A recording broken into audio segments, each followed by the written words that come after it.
es más normativo que de geografía, pero lo pongo a su consideración. El grado de cohesión y de inclusión y de exclusión de la pluralidad social queda reflejada en cómo sea la arquitectura urbana de una ciudad, en la disposición de su espacialidad, de sus usos públicos, privados o sociales, y en la distribución del territorio a partir de distintivos de clase, de estatus, de multiculturalidad. Y las preguntas relevantes son quiénes están dentro, quiénes están excluidos y quiénes están estando dentro, pero que están como fuera de lugar en los espacios comunes y públicos. La invisibilidad de las mujeres, de la comunidad LGBT y personas con discapacidad, mayores, jóvenes, indígenas en lugares laborales, políticos, profesionales, empresariales, educativos, de socialización y recreo. Todos esos son signos de incumplimiento de los derechos y las libertades. La vida de estos colectivos ha sido organizada y clasificada con un enfoque de patologías, de la clínica, de la psiquiatría, de los reformatorios o prisiones, y en estos espacios están a menudo sobrerepresentados. Incluso los sectores y las clases medias de la población son condicionados a ciertas maneras de comportarse que los ocultan y los silencian respecto de las élites y las clases altas. Esto lo han trabajado algunas personas sobre la pérdida de estatus de las clases medias y su desaparición del espacio público como referentes culturales. Por eso se señala la singularidad del movimiento de los chalecos amarillos en Francia, cuyo atuendo en sí mismo, una señal de alerta, proyecta el reclamo de visibilidad, de decir, aquí estamos.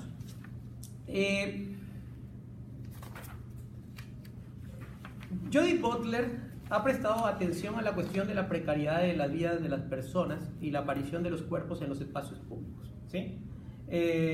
Por eso es que ella desarrolla la aproximación performativa de la política. Su enfoque trata de las implicaciones de los cuerpos en el lenguaje, una implicación que ella confía pueda convertir a los cuerpos en interrogantes, en paradojas y problemas para una política normalizada. Es la escenificación que dramatiza esquemas convencionales de inteligibilidad que gobiernan la vida social. Son acciones como sentarse, no moverse, tomar un lugar, apropiarse de él o desplazarse. De manera general, en este tipo de acciones, lo más inquietante es la materialidad de los cuerpos que están fuera del lugar, de un lugar que les ha sido socialmente asignado.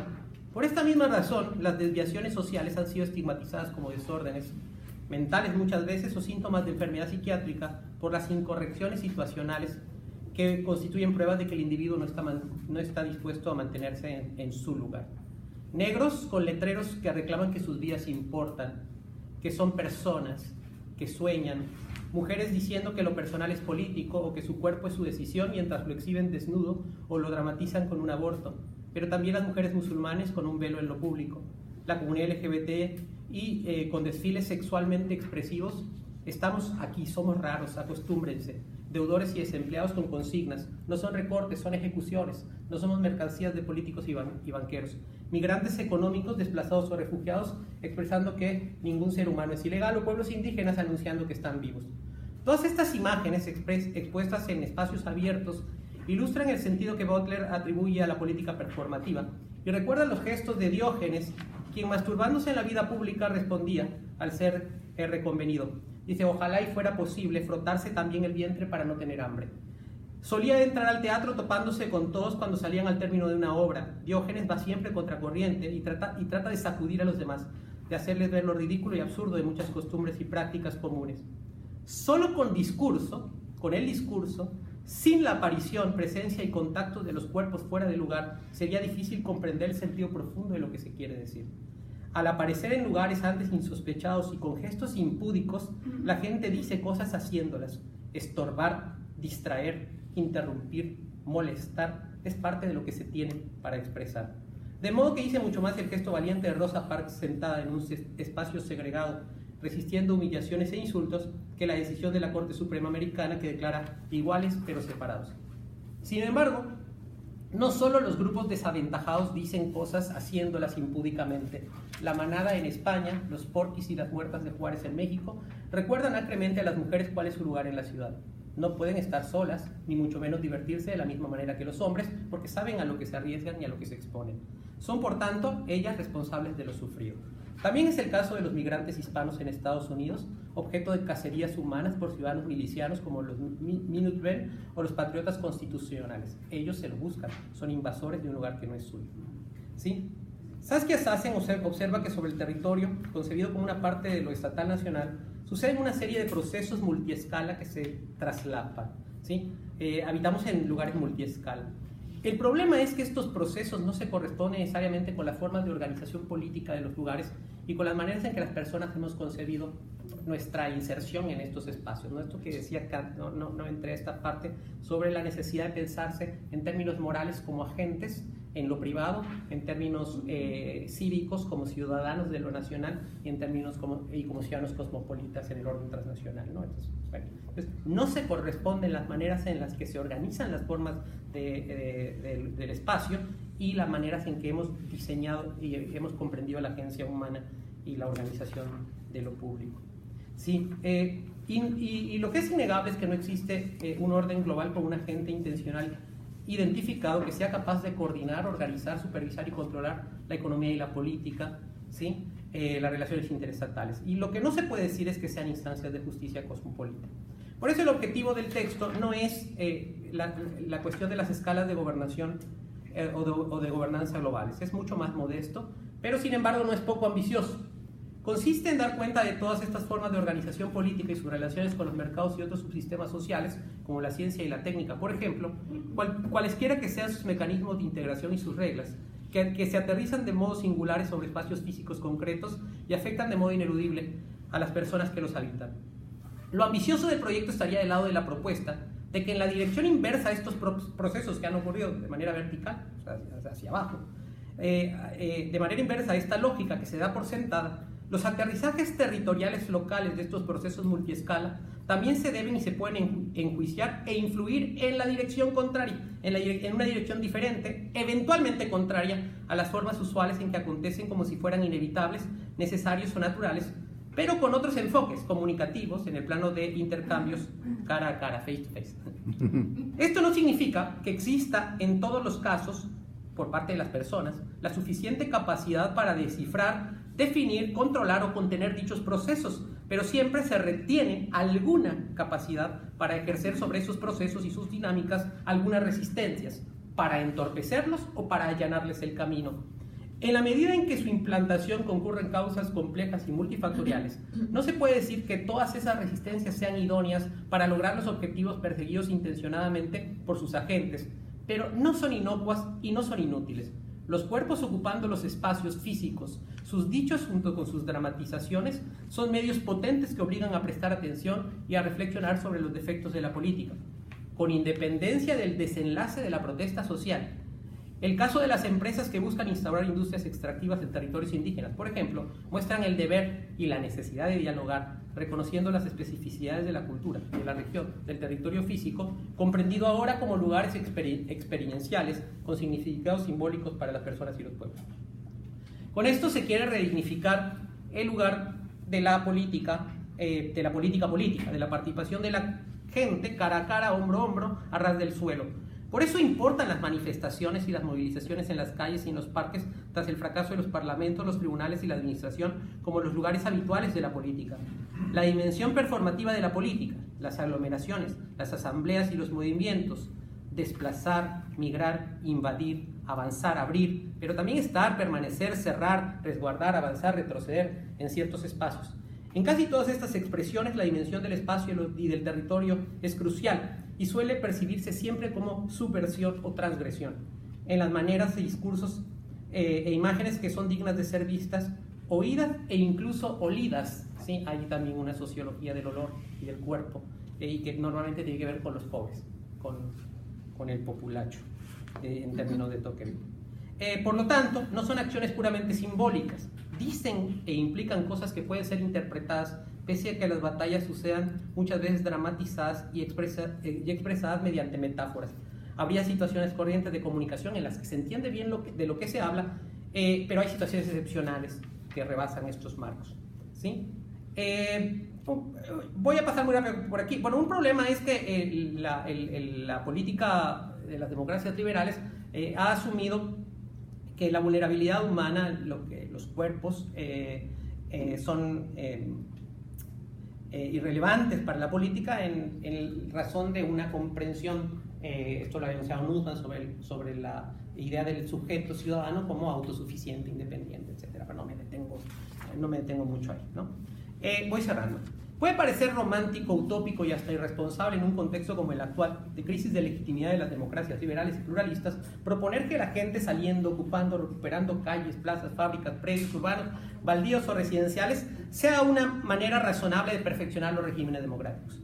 El ascenso de movimientos sociales que reclaman mayor participación e intervención, instancias de democracia directa, han dado pábulo a formas de pensar y hacer la política de características más demagógicas que lo habitual en cualquier campaña política, y en el extremo con aires populistas, dadas sus imágenes simplificadoras de la realidad y de los problemas públicos, visiones maniqueas y polarizadoras de la sociedad, entre élites corruptas y pueblo bueno, ¿sí? Ahí tenemos un montón de versiones de esto. Entonces no es eso exactamente... Claro, sobre esto debemos estar alertas al estar hablando de la necesidad de sacar a la gente a la calle, ¿no? ¿Qué queremos decir, no? Bueno, la injusticia sentida sobre los cuerpos, en los lugares y espacios de la experiencia personal, contradice y desnuda las promesas inalcanzables de sistemas sociales, económicos, políticos o culturales pretendidamente universales. Si el poder político se piensa solamente desde el punto de vista de la constitución, soberanía, en términos jurídicos, se descuida cómo de hecho se ejerce concretamente y en detalle, con toda su especificidad, sus técnicas y sus tácticas, es Foucault, ¿no? Por lo tanto, deben considerarse también en la base las formas de enfrentar esos engranajes y eslabones más finos de la red de poder, también es Foucault.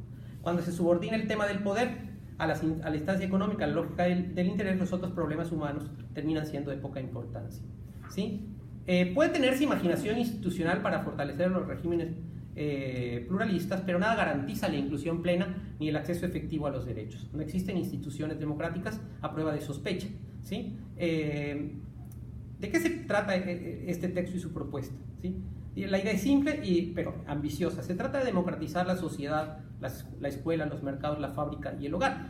Esto lo había dicho Bobbio, ¿sí? O Boaventura de Sousa Santo desde extremos diferentes, ¿sí? Uno de una concepción procedimental, una concepción más sustantiva, pero no se sabe bien cuál es el significado práctico de esto, de democratizar fábricas, sociedades. ¿Sí? Jean Shapiro, por ejemplo, dice... la democracia es un bien instrumental que se subordina a los fines propios de las instituciones. Entonces, ¿qué significa meter democracia a todo? Entonces, la parte difícil, complicada, consiste en la reflexión sobre mecanismos sociales de resistencia o de allanamiento a las instituciones económicas, políticas y culturales. ¿Cómo se puede idear desde la base, al ras del suelo, cara a cara, estrategias de inserción o de rechazo, de conformidad o de crítica a estas instituciones, pero que tengan aptitud de orientarlas en la dirección de esos ajustes recíprocos entre una democracia liberal igualitaria y un Estado legal burocrático, entre una ciudad incluyente y una urbanización autárquica y dinámica, entre una política liberal igualitaria y una policía guardiana del orden, ¿sí? Aquí hablo de John Rawls y el equilibrio reflexivo y todo, pero no me detengo aquí.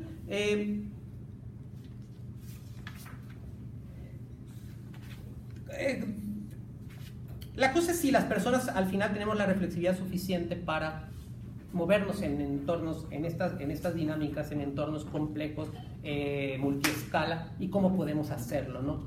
Es dudoso que podamos pensar que cualquier sujeto, pero cualquiera de nosotros, ya no digo los pobres, no, cualquiera de nosotros que pueda comprender qué papel juega cuando obra como consumidor en el mercado. ¿Sí? Por eso la reflexividad no es un imperativo solo de las personas como individuos aislados en la dimensión vital local. Debe también ir en el sentido inverso de parte de los impulsores de los regímenes políticos y los sistemas económicos, para que se revisen sus ficciones acerca de la gente, de los valores y principios que presumiblemente ordenan sus vidas, y se hagan cargo seriamente de las condiciones materiales, de la vulnerabilidad y la precariedad de la vida humana que acaecen en determinados lugares y bajo experiencias situadas. Deben comprenderse bien los lugares y su demografía, sus cualidades y condiciones de sostenibilidad y sus significados culturales antes de implantarse cualquier política. La complejidad no hace ineludible la tarea.